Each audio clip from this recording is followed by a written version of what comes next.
So 2 days ago, Israel launched a bombing campaign dubbed Operation Protective Edge against Gaza that's still ongoing.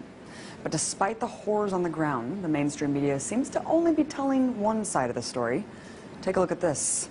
From the Wall Street Journal, Israeli air defense intercepts more rockets as fighting continues. And the LA Times goes on to declare that Palestinian rockets reach farther into Israel. And lastly, the New York Times makes it seem like there's an equal playing field by stating Israel and Hamas simply exchange fire. Well, I guess I really can't expect more from a media apparatus that essentially works as stenographers for the U.S. government. Let's take a listen to what the issue is being framed by the White House. We strongly condemn the continuing rocket fire into Israel and the deliberate targeting of civilians by terrorist organizations in Gaza. No country can accept rocket fire aimed at civilians, and we support Israel's right to defend itself against these vicious attacks. At the same time, we appreciate the call that Prime Minister Netanyahu himself has made publicly to act responsibly. Wait, what? Acting responsibly?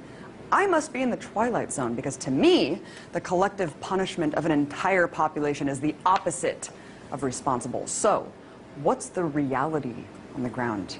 Well, just in the last 24 hours, Israeli forces have conducted airstrikes that have struck 160 sites in Gaza, according to the IDF.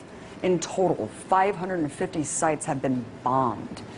And considering the fact that Gaza is one of the most densely populated places on Earth, with over 1 million inhabitants, any aerial strike conducted in the region almost certainly means civilian deaths. In fact, at the time of this broadcast, the strikes have killed at least 53 Palestinians, including 8 children and an 80-year-old woman. According to the Palestinian Minister of Public Works and Housing, at least 50 homes have been destroyed so far and 1,700 damaged. So when the IDF talks about hitting, quote, Hamas targets, remember that Hamas is the democratically elected leadership of Gaza, which could mean any government building or social services for Palestinians. So while the U.S. government can go on and on about Israel's right to defend itself, take heed of the increasing death toll in Gaza and the fact that no Israelis have yet died as a result of Hamas rockets.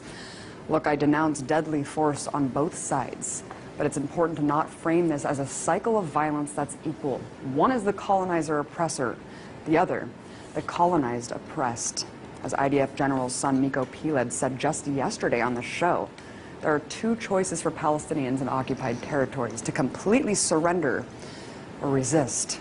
And resistance is what we're seeing now.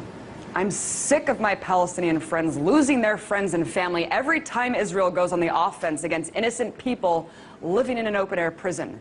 So if demolishing homes, conducting mass arrests, and bombing civilians is, quote, responsible, I shudder to think how many people have to die in order to define irresponsible.